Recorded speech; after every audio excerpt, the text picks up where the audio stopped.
Magandang umaga, mga sirs and ma'am.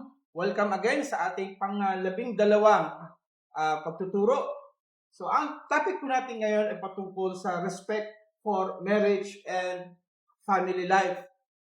Lesson 11, aking pong i-discuss po sa inyo, yung respect for others. So, ngayon naman po, ang ating tatalakayin ay patungkol naman sa pagrespeto sa isang kasal at sa isang pamilya.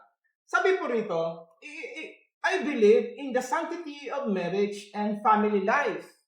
I shall set an example of decency and morality, shall have high regard for family life, and value of marital fidelity. Alam po nyo, ang isang pinaka nasisira ngayon sa ating bansa ay ang family. Everything, it always begin with the family. Bakit merong corruption?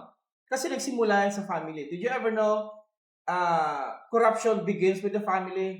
Example, pag isang anak natin, inutusan natin, at hindi sumusunod, ano ginagawa natin? Sige anak, bibigyan kita ng pera pag sumunod ka. So doon pa lang sa pamilya, tinuturuan natin ng bata yung word na hindi natin ito masabing masama, pero ang tingin parang suhol. Para gumawa siya, kailangan mayroong ibibigay. Ayan, so lahat po nagsisimula sa family. Next, sabi po rito, ano daw ang kasal? Alam po nyo, sa PNP po, marami na pong kinasal. So, doon po sa mga kinasal ko dyan, regards. Sabi dito, marriage is the union, look at the word, of one man, isang lalaki, at isang babae. Kaya nga po sa batas natin, ang pwede lang ikasal talaga at sinasang-ayunan ng ating PSA between man and woman alone. Sabi dito, is a personal but not private relationship with great public significance. Marriage is good for the couple. It is provide the optimal condition for bearing and raising children. Sabi ng isang kasabihan ni Jose Rizal, ang kabataan daw ang pag-asa ng bayan. Totoo po yun. Pero ako, mas hihigitan ko pa yung kaisipan na ang pag-asa ng ating bayan ay nasa magulang. Ulitin ko po, ang pag-asa ng ating bayan ay nasa ating magulang. Bakit? Kasi kung hindi mo tinuruan ng maayos ang mga bata ngayon, yan ang mga next generation. Kung anong pagre-raise natin sa mga bata, yan ang magiging next generation ng ating bansa. So hindi kabataan, kundi magulang na siyang tuturo para ang ating mga kabataan ay maging maayos sa buhay. Sabi po rito, marriage is good for the couple. It provides the optimal condition for bearing, look at the word, raising children. So marriage make an essential contribution to the common good. So everything, it always begin with marriage. Pag maayos ang kasal, maayos ang pamilya, maayos ang mga pagpapalaki sa mga bata, magiging maayos ang komunidad, magiging maayos ang ating bansa.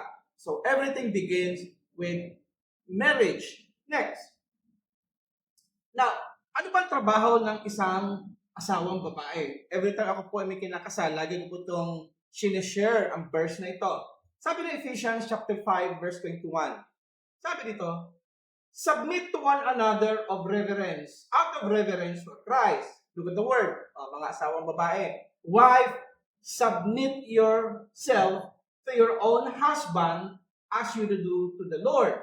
For the husband is the head of the wife, as Christ is the head of the church, his body of which he is the Savior.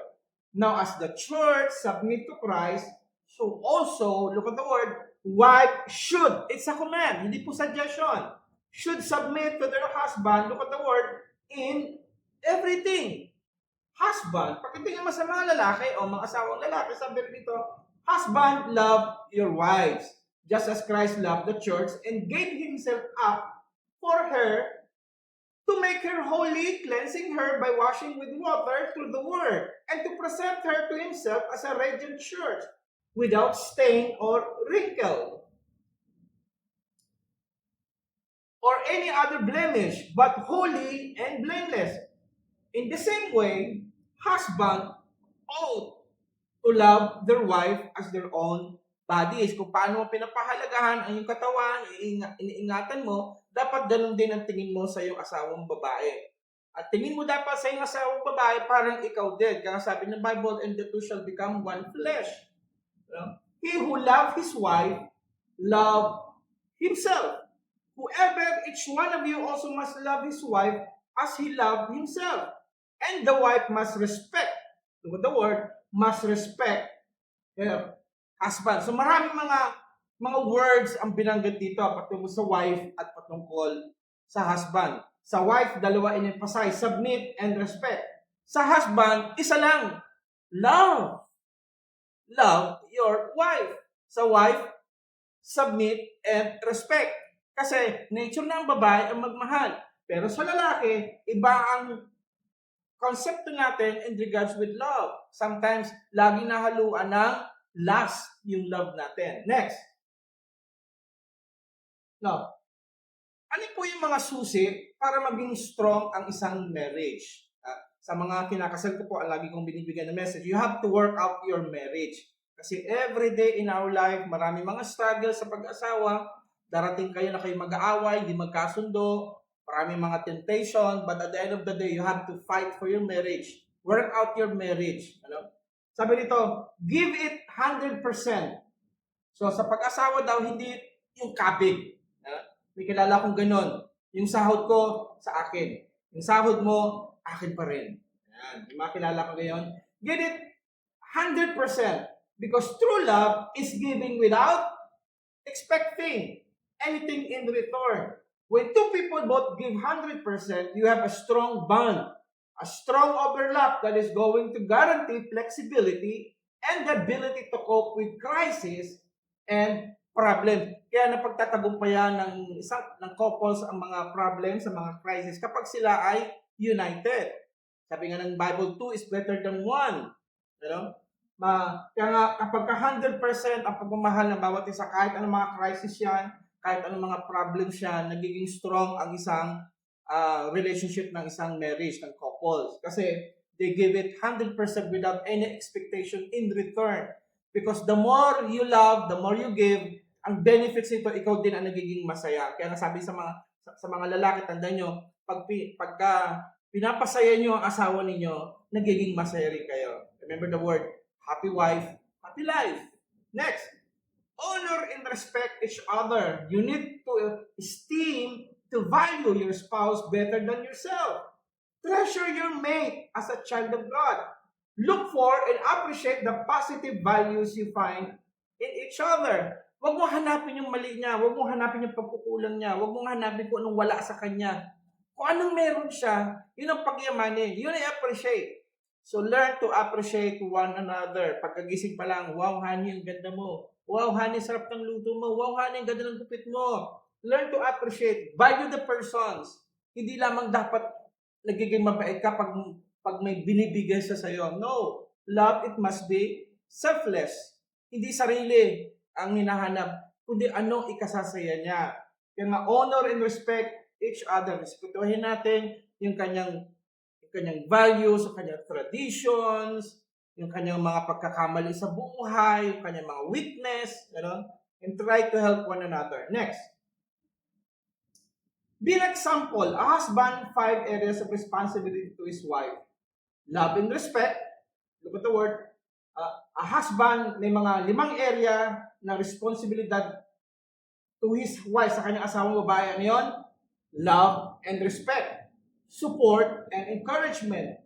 Leadership and guidance. Help and protections. And inspiration to grow. Now, a wife, 5 areas naman sa responsibility sa kanyang asawang lalaki. Sabi rito, the same. Responsiveness and service. Pagod ang ating asawang lalaki galing sa service, galing sa trabaho, pag-uwi niya, huwag mo nating bakbakan. Lambingin natin, masayahin natin, paglutuan natin. Tenderness and beauty. Dapat sa mga babae, panatilihin nyo pa rin nakatuksok-tuksok kayo sa iyong mga asawang lalaki. Kaya maraming lalaki yung natutukso sa iba. Kasi nga naman, nawawala na yung amoy bulaklak. So dapat kahit matanda na, kahit nagkakaedad na, pagandahin nyo pa rin ang inyong sarili. Baka naman pag-uwi ng asawa ninyo, amoy bawang sibuyas kayo. Kasi minsan yung mga asawa, lumalayo na eh.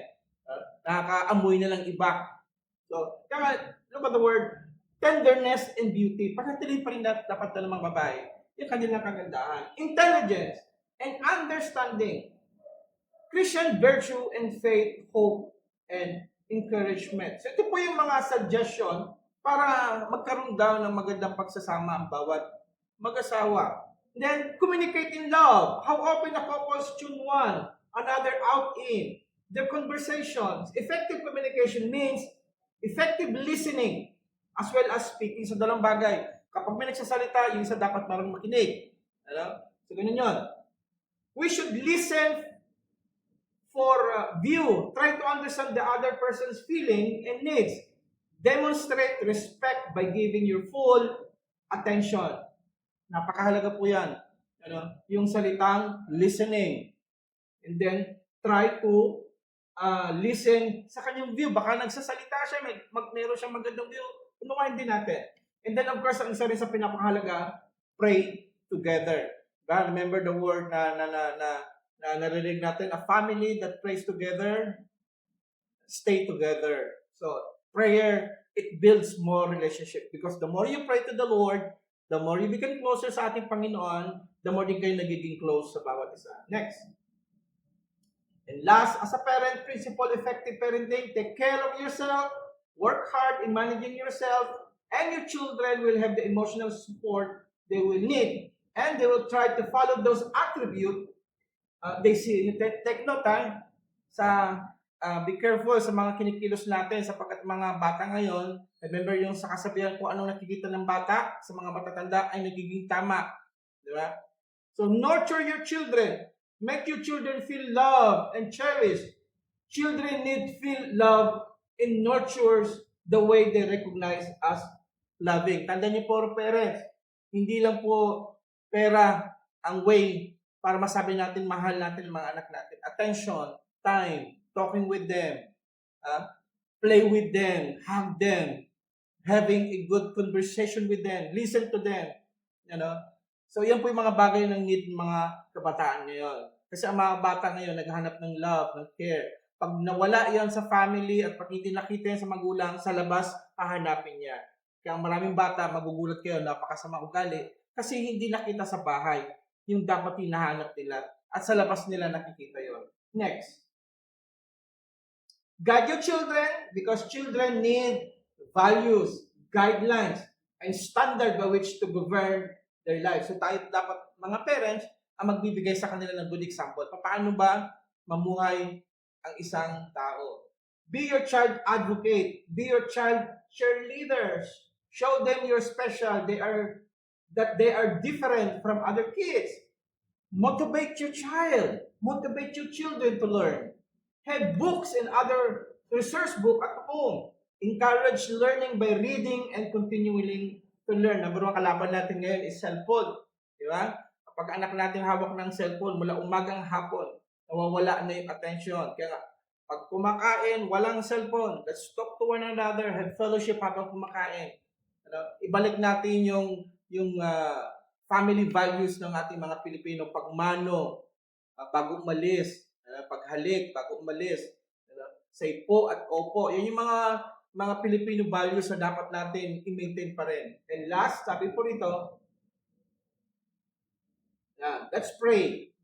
Sabi rito, praise God for His goodness and grace in our life and ask for forgiveness for sin. So let us pray, sirs and my Father in heaven, we thank you, God, for giving us this enlightenments, especially, God, in respecting the marriage and family, Lord. Alam ko po na maraming family nag-struggle, maraming mga parents na may problem with their children, husband and wife struggle, Lord. I pray, Lord, sa mga men and women in uniform, I pray, Lord, ang yung guidance sa kanila at be the center of their relationship, Lord. At higit po sa lahat, mag-build sa kanila ang spiritual bonding, Panginoon. Maging close po sila sa inyong Panginoon at ma-establish ang prayer sa kanilang family, Panginoon. Ilas po ang mga kapulisans. Gabayin niyo po sila sa phone at nilang mga family. We thank you, God, and the honor and the glory belongs to you in Jesus' name. Amen. Thank you, sirs and ma'am. God bless po. Always remember, God's love you so much. Amen.